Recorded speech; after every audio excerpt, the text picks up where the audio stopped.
In this video, I'm going to walk you through 5 powerful thumbnail design tips and tricks that help take my thumbnails from these low click-through rated disasters to these high-performing beauties. Let's dive in.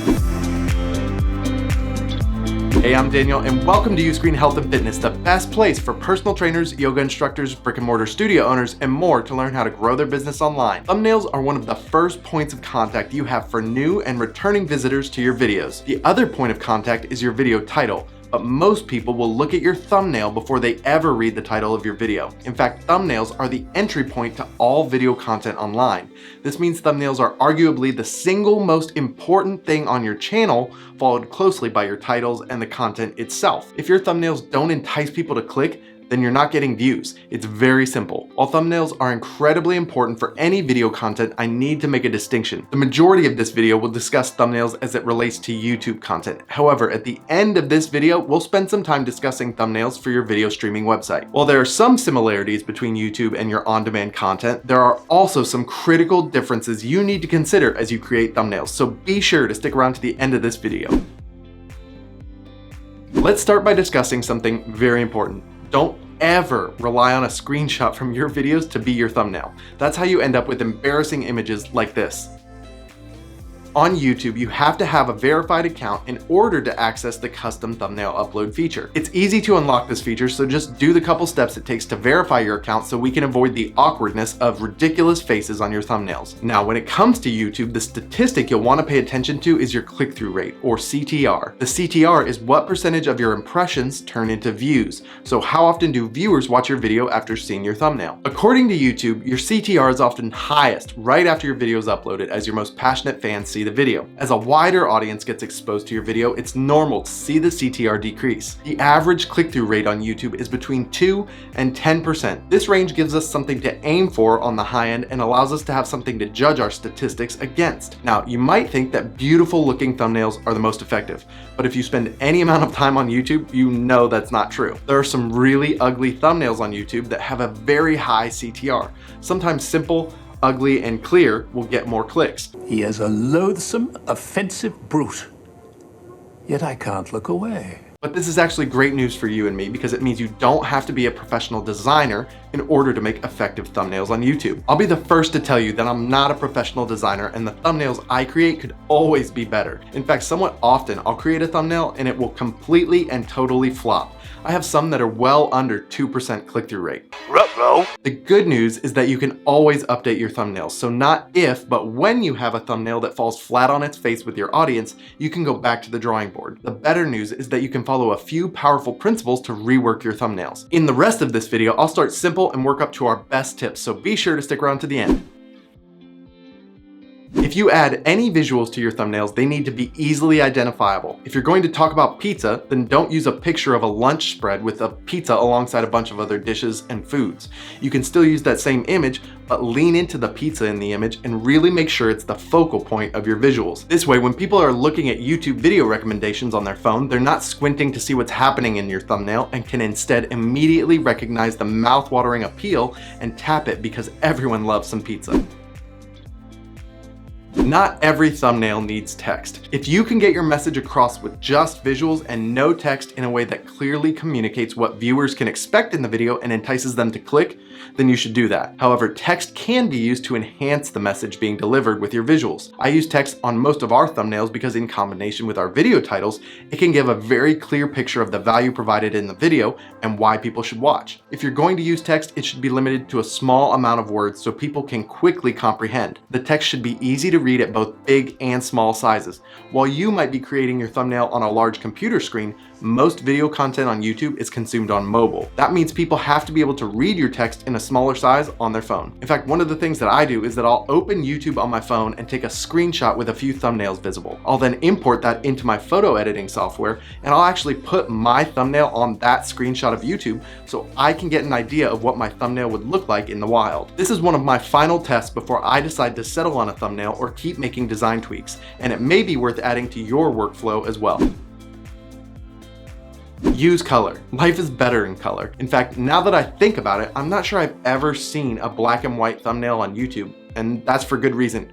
Color pops. YouTube as a platform is heavily white and gray. That means colorful thumbnails really pop. Use vibrant colors, and actually you can introduce contrasting colors which naturally draw the eye. Check out this simple color wheel, and as a general rule of thumb, just choose colors across the wheel from one another and you'll have contrasting colors that coordinate relatively well. In fact, some of my thumbnails on this platform were half white, and someone pointed out to me that these images were just kind of fading into the background of YouTube and not standing out much. That's when I swapped the background of our thumbnails to have more of our signature blue, which thrives against that white background. Then with some pops of contrasting color, I've been able to measurably increase our CTR, but like I said, it's always a work in progress.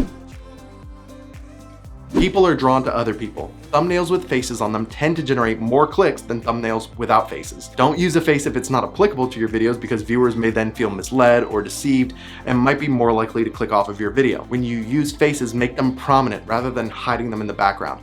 If there's an emotion you can illustrate with the face, that's even better. I'd also argue that close-ups will generally perform better than a wide-angle shot of someone's full body. Again, think about those viewers looking at these thumbnails on a smaller screen. If they see a full body of a person on a thumbnail, they might have to strain to see all of what they're looking at, but a close-up of someone's face displaying some sort of emotion is easy to consume, process, and understand. This is something relatively new even to me, and I'm working to implement it and improve our thumbnails around faces moving forward.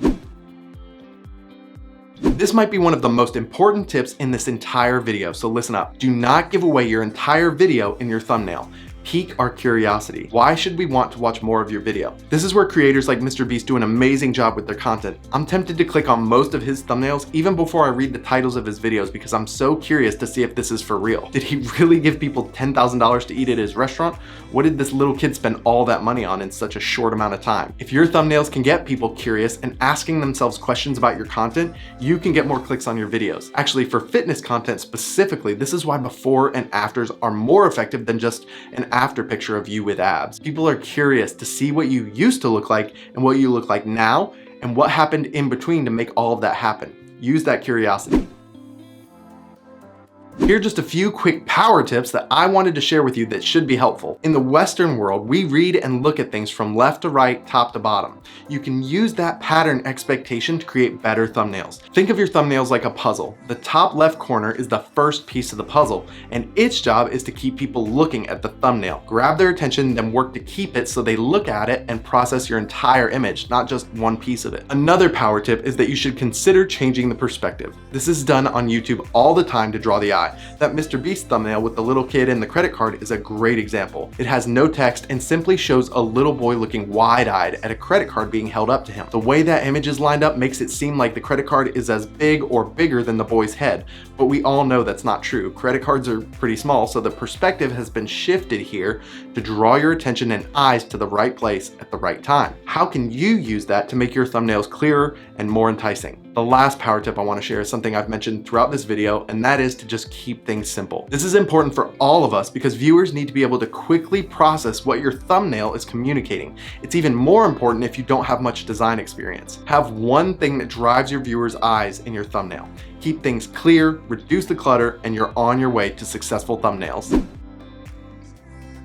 How should thumbnails for your video streaming service be different from your YouTube thumbnails? Think about the perspective of a user on each platform. A person on YouTube coming across your videos might have no idea who you are. With millions of people competing for the attention of each individual viewer, you've got a lot of competition, and it's your job to stand out among them all. Your thumbnails have to be a bit like peacocks. They've got to show off and grab people's attention with a vibrant display. I am a peacock! You gotta let me fly! What matters most is creating curiosity and grabbing people's attention however you can. Your video streaming platform is not dealing with those same challenges. The people who come to your platform to consume your streaming content should know who you are. They're coming to your content with a specific purpose or goal in mind, like getting a great chest workout or a lower back stretch. In this case, it's more important that your thumbnails be created to help them find what they're looking for as efficiently as possible. So yes, your thumbnails need to be simple, use clear imagery and basic text, but they don't need to be peacocks on your streaming service. Instead, what works really well are things like color coding your thumbnails. Sarah Beth Yoga does this amazingly. She color codes her yoga videos by the type of yoga in that video.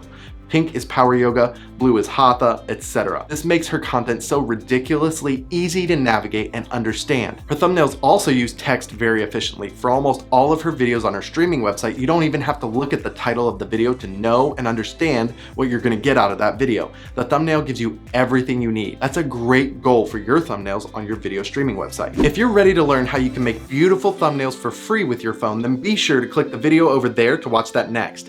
If you learned something new in this video, would you do me a huge favor and subscribe to this channel, because I really think that this is just the beginning of a beautiful relationship between you and me. Thanks so much for watching. I'll see you next time.